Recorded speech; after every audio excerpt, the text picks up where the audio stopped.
लोग मलबे के नीचे दब गए। इस हादसे में एक शख्स की मौत हो गई है। अभी भी 5 लोगों के दबे होने की बात की जा रही है। एनडीआरएफ और एसडीआरएफ की टीमें राहत रसानी में लगी हुई है।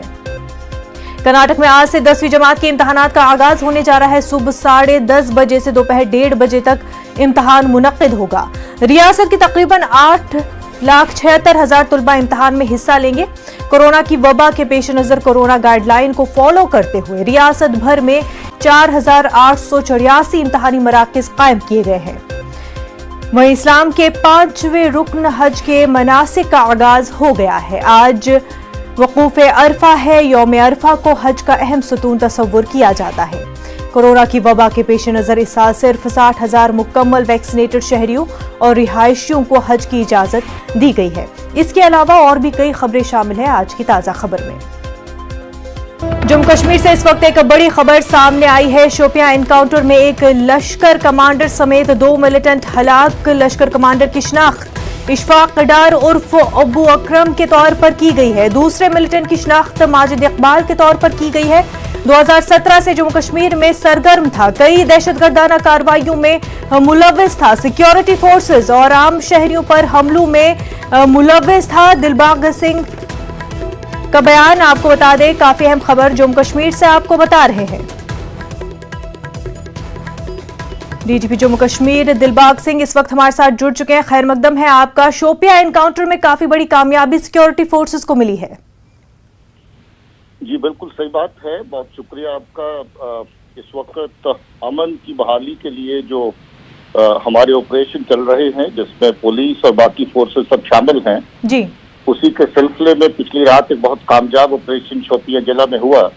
खास इतला के ऊपर ये ऑपरेशन ऑर्गेनाइज किया गया है, जिसमें इशफाक डार नाम का जो दहशतगर्द है बहुत लंबे अरसे से एक्टिव था और बहुत सारी किलिंग्स उसने कर रखी थी। इलाके में उसका कहर था, बहुत सारी टेरर वायलेंस में उसकी शमूलियत थी। उसका सफाया हुआ है। उसके साथ एक और साथी उसका जो है माजिद इकबाल, वो भी मारा गया है। सिक्योरिटी फोर्सेस के लिए जो बहुत बड़ी कामयाबी है और लोगों के लिए एक मैं समझता हूँ कि चैन की राहत, लोगों के लिए चैन की सांस लेने का लोगों को मौका मिलेगा, क्योंकि उस पूरे इलाके के अंदर इनकी दहशत बहुत ज्यादा थी।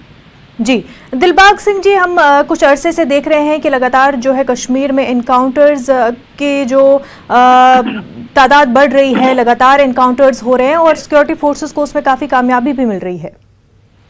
ये बिल्कुल सही बात है। लोग बहुत परेशान और इस वबा से बहुत परेशान हो चुके हैं और सब लोग साथ देते हैं सिक्योरिटी फोर्सेस का, जिसके चलते बहुत अच्छी ऑपरेशंस में कामयाबी मिल रही है।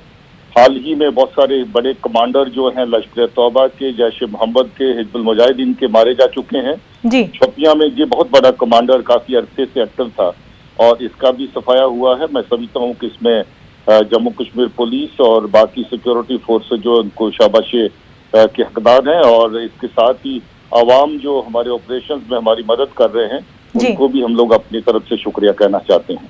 बिल्कुल।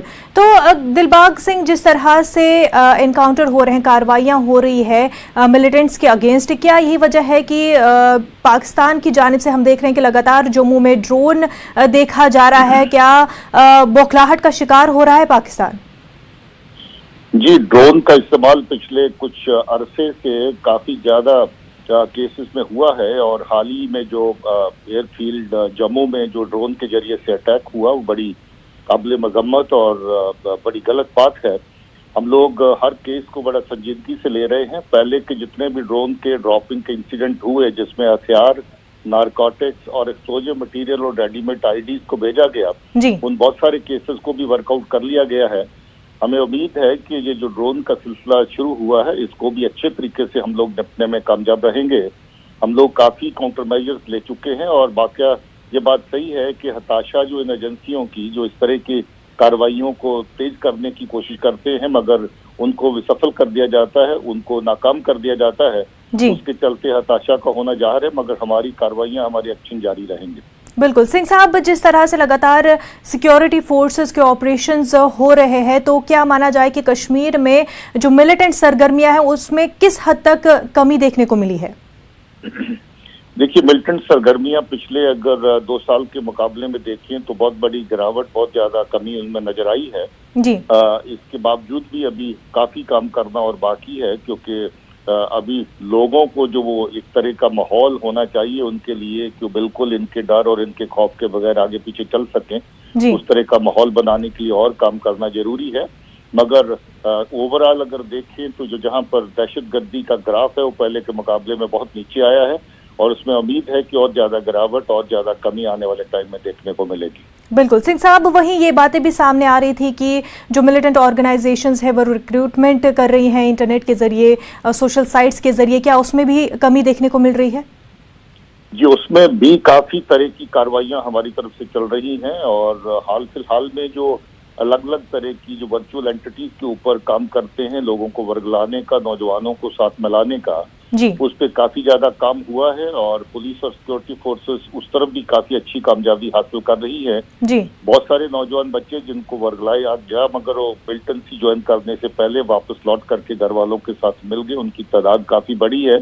इसमें पुलिस और सिक्योरिटी फोर्सेस का बहुत बड़ा हाथ है। खासतौर पे बच्चों के जो माँ बाप हैं, वालिदैन हैं, उनका बहुत बड़ा हाथ है, क्योंकि उसी वक्त जब बच्चा कहीं घर से गायब होता है तो उस पुलिस को इतला करते हैं, पुलिस का साथ सपोर्ट मांगते हैं और उसके चलते बच्चे को वापस लाना मुमकिन होता है। जी। मैं समझता हूँ कि पहले के मुकाबले में अगर देखें तो रिक्रूट होने वालों की तादाद, नए लोगों के ज्वाइन करने वालों की तादाद काफी कम हुई है और आने वाले वक्त में नौजवान बच्चे, मैं महसूस करता हूँ कि और भी ज्यादा इस गलत रास्ते को पहचान करके इसको तर्क करने की बात करेंगे और अपने घरों में अपने माँ बाप के साथ रहेंगे और अपनी जिंदगी को बनाने के लिए गामजन रहेंगे। बिल्कुल सिंह साहब, और लगातार जिस तरह से सिक्योरिटी फोर्सेस का ये कहना रहता है कि जो बच्चे जो है, जो नौजवान जो है गलत रास्ते पर चले गए हैं, कोशिश ये रहती है कि उनको वापस मेन स्ट्रीम में लाया जाए, लेकिन वो कोशिशें किस हद तक कामयाब रहती हैं? काफी कामयाबी मिली है। आप ये समझे कि हम लोग तो जैसे पहले भी कह चुके हैं कि इनफैक्ट जहां इनकाउंटर चल रहा होता है, एक्सचेंज ऑफ फायर हो रहा होता है, दहशतगर्द फायर कर रहा होता है ट्रूप्स के ऊपर, तब भी हम ये कोशिश करते हैं कि अगर कोई नौजवान बच्चा उस वक्त सरेंडर करना चाहता है तो जरूर सरेंडर करे।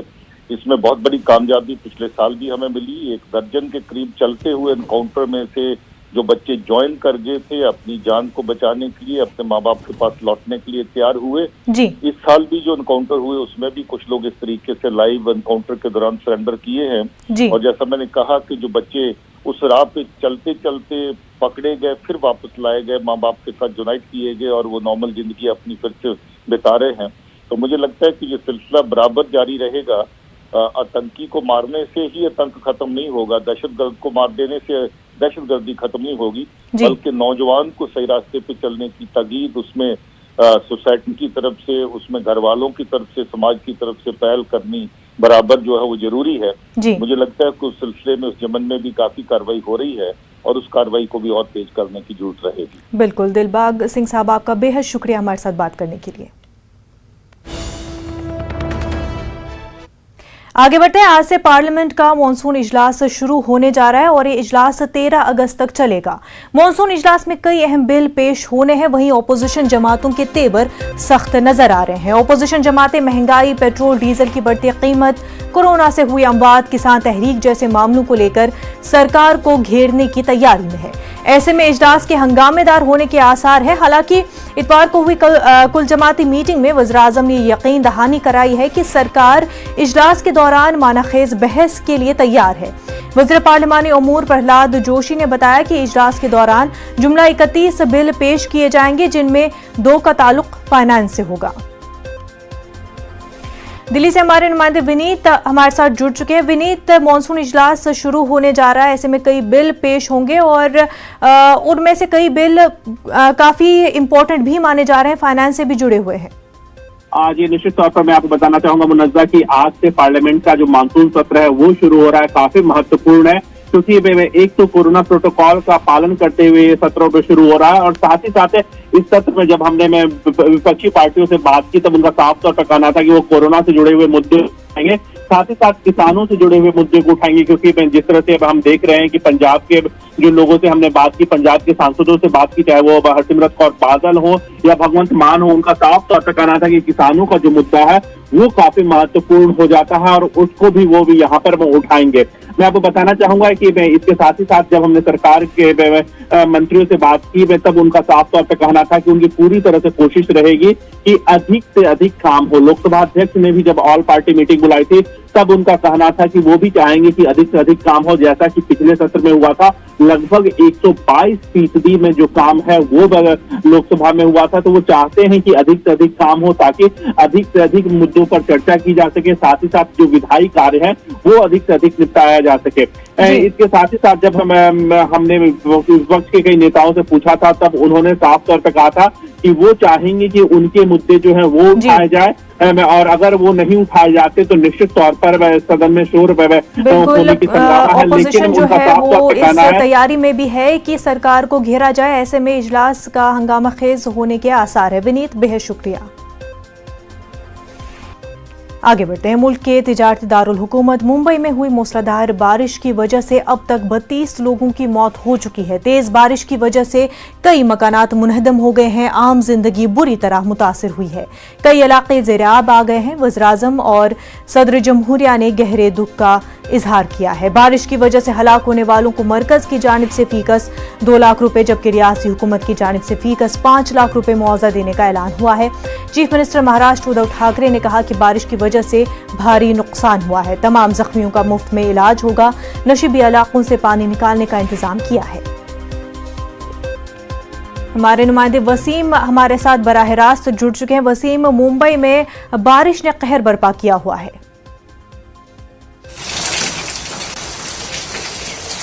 देखिए, मुंबई में लगातार बारिश ने कहीं ना कहीं आम लोगों का जीना मुश्किल कर दिया है, जिसकी वजह से काफ़ी दिक्कतें हो रही थी। एक दिन पहले हमने देखा, उस दिन संडे का दिन था, जिसकी वजह से काफ़ी दिक्कतें तो नहीं हुई, लेकिन अब मंडे का दिन है, लोग अपने ऑफिस के काम की शुरुआत करेंगे। जो छोटे व्यापारी है, दी गई है दुकानों को ओपन करने के लिए, वो अपनी दुकानों की तरफ जाएंगे। तो ऐसे वक्त में लगातार हो रही बारिश ने एक बार फिर जनजीवन को कहीं ना कहीं व्यस्त करने की कोशिश की गई है। लोग परेशानी के आलम में नजर आ रहे हैं। जिस तरह से देखा गया, मौसम विभाग ने चेतावनी दी है कि अगले 4 से 5 दिन काफी अहम है, खास करके महाराष्ट्र के लिए, जिसको देखते हुए सीएम उद्धव ठाकरे ने सभी विभाग के अधिकारियों के साथ मीटिंग की। इस बैठक में उन्होंने बाकायदा सभी को चेतावनी दी और बारीकी नजर रखने के लिए कहा है हर विभाग को जो इन सब चीजों से जुड़े हुए हैं। साथ ही जो एनडीआरएफ की टीम है उसे भी तैनात करने की कोशिश की गई है मुंबई और उसके आसपास के इलाकों में, ताकि किसी भी तरह की कोई दुर्घटना होती है तो उस वक्त तुरंत पहुंचा जा सके। क्योंकि हमने देखा कि मुंबई में एक दिन पहले जो हादसा हुआ उससे 25 लोगों की जाने गई, चेंबूर में हादसा हुआ उसमें 17 लोगों की जाने गई और एक 7 जन की जाने गई और एक जगह पे 1 जन की जान गई। तो ऐसे करके 25 लोगों की जानें जा चुकी है। ऐसे वक्त में और जानों का नुकसान ना हो, सब खास ख्याल रखते हुए इस तरह की बैठक की गई। इस बैठक में मंत्री असलम शेख, आदित्य ठाकरे मौजूद थे। उद्धव ठाकरे ने सबका परिस्थिति का जायजा लिया। साथ ही जो डिजास्टर मैनेजमेंट है उनसे भी लगातार संपर्क में है कि किसी भी तरह की अगर कोई दिक्कत आती है तो उसे निपटा जा सके। बिल्कुल वसीम, मुंबई में जो है बारिश की वजह से काफ़ी कहर बरपा हुआ है और हर मॉनसून में ही इस तरह का मंजर मुंबई में दिखाई देता है। वसीम, बेहद शुक्रिया आपका। खैर मकदम है। दिल्ली से सटे गुरुग्राम में 3 मंजिला इमारत के मुनहदम होने से कई लोग मलबे के नीचे दब गए। इस हादसे में एक शख्स की मौत हो गई। अभी भी 5 से 6 लोगों के दबे होने की बात की जा रही है। एनडीआरएफ और एसडीआरएफ की टीमें राहत रसानी में लगी हुई हैं।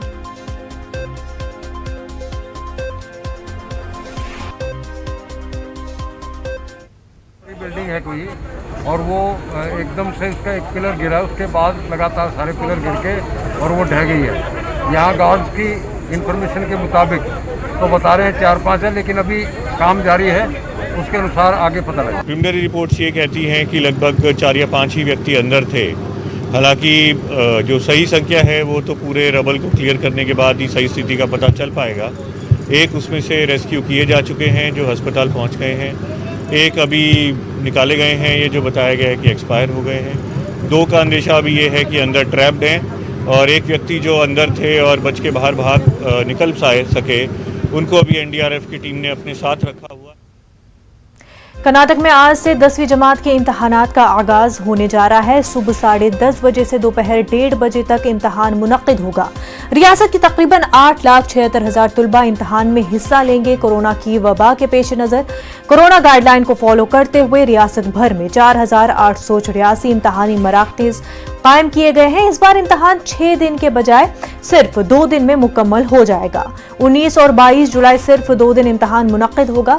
आज रियाजी के अलावा 3 कोर सब्जेक्ट्स का ही इम्तहान होगा, जबकि 22 जुलाई को लिसानी मज़ामीन का इम्तहान होगा।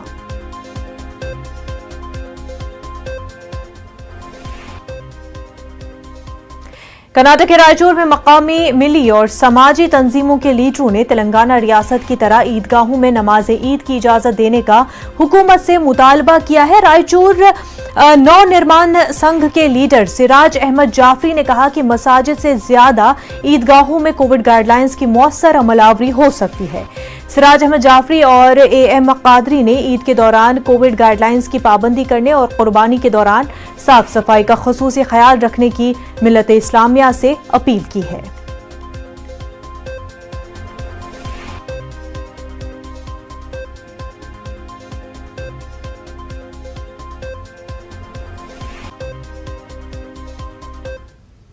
तो आपको बता दें, कर्नाटक में आज से 10वीं जमात के इम्तहानात का आगाज होने जा रहा है। हमारे नुमाइंदे रऊफ हमारे साथ जुड़ चुके हैं। रऊफ, 2 दिन में 10वीं जमात के इम्तहानात मुकम्मल कर लिए जाएंगे। जी देखिए, काफी अहम, जबकि जहां दीगर रियासतों में 10वीं जमात के जो तलबा हैं उन्हें प्रमोट किया गया इम्तिहानात के बगैर, लेकिन कर्नाटक हुकूमत ने कोरोना वबा के बावजूद ये अहम फैसला, ये सख्त तरीन फैसला लिया कि किसी भी सूरत में इम्तिहानात मुनक्किद किए जाएंगे। लिहाजा आज और 22 जुलाई को 2 दिन में ये इम्तिहान मुनक्किद होगा। एक दिन में 3 पर्चे देने होंगे। इस तरह कुल 6 पर्चे बच्चों को देने होंगे। और यहाँ पर हम देख रहे हैं कि कोरोना के जो भी जवाबित हैं उस पर अमल आवरी करते हुए ये इम्तिहानात मुनक्किद किए जाएंगे। सुबह 10:30 बजे से इम्तिहान का आगाज होगा और दोपहर 1:30 बजे पर्चा खत्म होगा।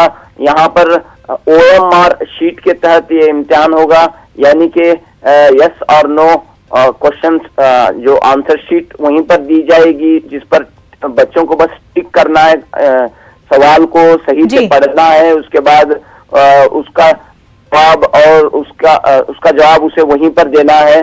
तो इस लिहाज से काफी आसानी पैदा की गई है। हुकूमत का ये मानना है, खासतौर पर रियासत कर्नाटक के वजीर तालीम सुरेश कुमार का, जो 10वीं जमात का इम्तिहान होता है वो बच्चों की जिंदगी में काफी अहम होता है। बिल्कुल, 10वीं जमात के इम्तिहानात बच्चों के लिए काफी अहम माने जाते हैं। ऐसे में कर्नाटक में 2 दिन में 10वीं के जमात के इम्तिहानात जो है मुकम्मल कर लिए जाएंगे। रऊफ, बेहद शुक्रिया। आगे बढ़ते हैं। इस्लाम के 5वें रुकन हज के मनासिक का आगाज हो गया है। आज़मीन के मक्का पहुंचने के साथ ही मनासिक हज का आगाज हो गया है। आज वकूफ अरफात है। यौम अरफा को हज का अहम सतून तस्वुर किया जाता है। कोरोना की वबा के पेश नज़र इस साल सिर्फ 60,000 मुकम्मल वैक्सीनेटेड शहरियों और रिहायशियों को हज की इजाज़त दी गई है।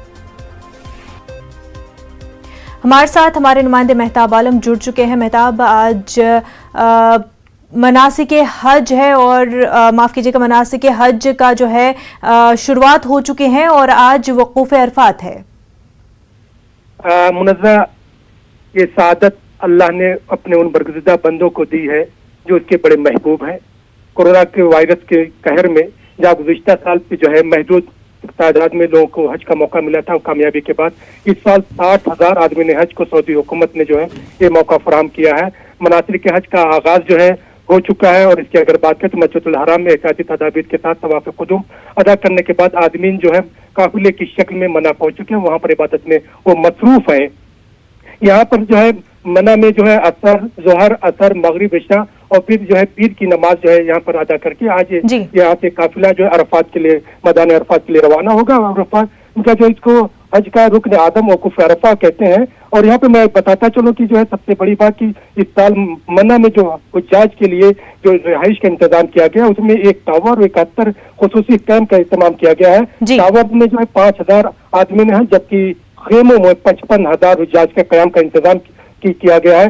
खेमों और आशितावर्त में कोरोना से बचाव के लिए तमाम एहतियाती तदाबीर जो है सऊदी हुकूमत की तरफ से की गई है, ताकि यहाँ पर किसी भी तरह की किसी उसमें कोई खदशा न रहे, लोग जो है बेखौफ होकर जो है इबादत में अपने मसरूफ हो सके।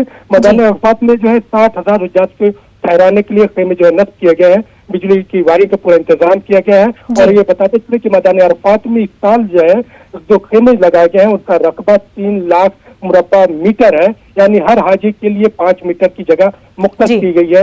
और उसमें क्योंकि कोरोना की तो जो गाइडलाइन है उसके हिसाब से तमाम इंतजाम तैयारियां की गई है। गाइडलाइंस का बाज़ाब्ता एहतमाम किया जा रहा है। मेहताब आलम, बेहद शुक्रिया आपका।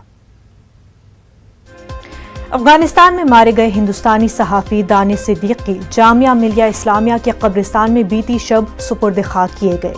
बड़ी तादाद में लोगों ने नम आंखों के साथ सहाफ़ी दानिश सिद्दीकी को अलविदा कहा।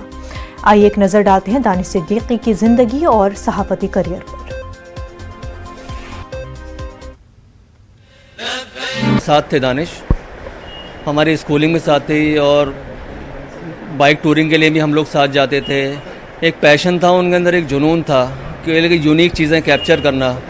देखिए फ़ोटो जर्नलिस्ट बहुत होंगे हिंदुस्तान में, बहुत हैं, लेकिन उनकी आँख से जो उनको दिखता था ना, वो शायद किसी और जर्नलिस्ट को, फ़ोटो जर्नलिस्ट को नहीं दिखता था। इसीलिए उनके जो फ़ोटोग्राफ्स हैं, चाहे वो दिल्ली राइट्स की बात हो या म्यांमार में जो उन्होंने फ़ोटो क्लिक किए थे जिनके लिए उनको पुलित्ज़र अवार्ड मिला था, वो इसीलिए वायरल हुए, इसीलिए उनको अवार्ड मिला कि जो चीज़ उनको दिखती थी वो किसी और को नहीं दिखती थी। लेकिन जुनून तो था। कॉन्फ्लिक्ट सिचुएशंस में कई बार जा चुके हैं, इराक हो, सीरिया हो, अफगानिस्तान हो, म्यांमार का बॉर्डर हो, बांग्लादेश में कई बार कई देशों में जाके कॉन्फ्लिक्ट सिचुएशन में बहुत बढ़िया काम करके दिखा चुके हैं। दानिश में एक सबसे बड़ी चीज़ ये थी कि उसमें जुझारू था वो, तो मुझे कुछ ऐसा नया करना है, मुझे कुछ उसमें करना। पर हमारी अभी जब से जर्नलिस्ट की फील्ड में आए उससे पहले बहुत अच्छी मतलब मिलनसार सारी चीज़ें, मगर कुछ नया करने की सोच रखते थे। जुझारू मतलब उस वाली बात थी। और देखिए इतना बड़ा अवार्ड मिला, सारी चीज़ हुई। और अभी मुझे अभी 1 बजे पता चला, बड़ा एकदम शौक लगा कि बचपन का दोस्त, बहुत छोटे छोटे से हम लोग इसी पार्क में